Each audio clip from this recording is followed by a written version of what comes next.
না আমি হাসতেছি। শ্বশুর ফাদার, আমরা যে হাঁটে যাচ্ছি এই গান কাটেছিল কেটে? এ গান তোর বাপ কাটেছিল। এত বড় গান আমার বাবা কাটেছিল? তোর বাপ কাটেছিল? আমার বাপ এই এত মাটি ফেলেছিল কারণে। মাটি এত মাটি আমি খাইছিলাম সারানি তোরে জামাই কোথাকার। কিস করেছিল না? যদি আর একটা কথা কইছিস তো তোর মুখ আমি সুতো দিয়ে সেলাই করে তো বলে দিলাম। হ্যাঁ তাহলে আমি শ্বশুর বাড়িতে তো চাবা খাবো না কেমন? এত পাঁচ জামা জ্বালাতে জ্বালাতে আসতেছে তাতে আমার সহ্য তুই বুঝতে পারতেছিস না। আর শোন তোর ওই শাশুড়ি আর কি ওই ভাপা পিঠে বুঝলি কিন্তু আগাই মানে ভাপা পিঠে বানাচ্ছি তো ভারী মজা। শ্বশুর বাজার কি বিয়ে করেছেন? দেখ তো কথার ঢং। বিয়ে করেছি কিনা? বিয়ে না করে তোরটা আসলো কোনটি? তোরে কত টাকা? পাগলের মাথা খারাপ। আপনার কোনো ছেলে পিলে হয় নাই শ্বশুর বাজার? কপাল আমার কপাল, আমার জামাই আমার ছেলে পেলে হয়েছে কিনা কষ্ট দেখি আমি আর কোন দিকে যাই। তোর বাড়ি হাত পা গুঁড়ো করে দেবো কিন্তু একেবারে দেখেছিস? তাহলে আমি শ্বশুর বাড়ি গেলে গোস্ত চাবা খাবো নাকি? গোস্ত চাবা খাবা নীতি করে এই যে অবস্থা করতেছ তাতে তাতে তুমি বুঝতে পারছো না যে গোস্ত খাবার কি করি? তো মেয়া বিয়ে দিয়ে আমি ছাই খাইছি। ছাই খাতে গেলেন কেন?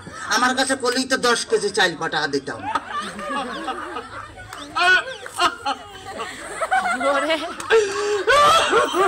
কাঁদতেছেন শ্বশুর বাজার? দেখতেছি আবার যদি কথা করিস তোরা আমি একেবারে সাথে দিয়ে বাইরে দাঁত ভেঙে ফেলা তোর একেবারে দেখছি। ওই তাহলে তো বললাম যে দাঁত ফেলা দিলে আমি গোস্ত চাবা খাবো না কেমন? তোর দোহাই লাগে আর কথা কইছে তোর দুইটা হাতে ধরেছি তোর দুইটা পায়ে ধরেছি আর কথা কইছি।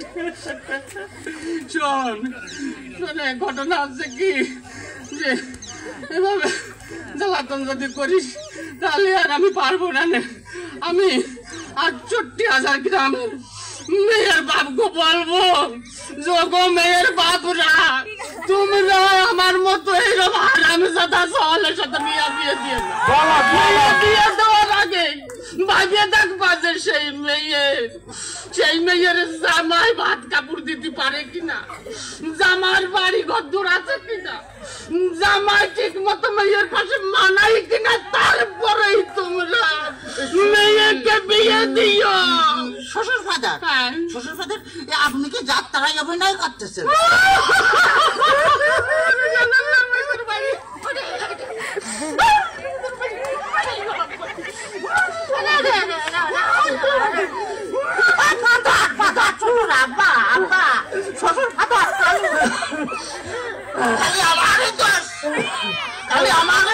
তোমার মেয়ে বিয়ে করে আমি যে ফকির হয়ে গেছি, খালি টাকা চাই,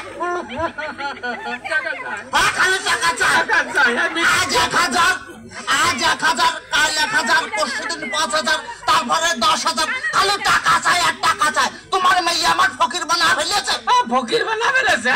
বলি এত টাকা মেয়ে করেটা কি? এত টাকা কি করে তা আমি কি করে কব? আমি কি কোনোদিন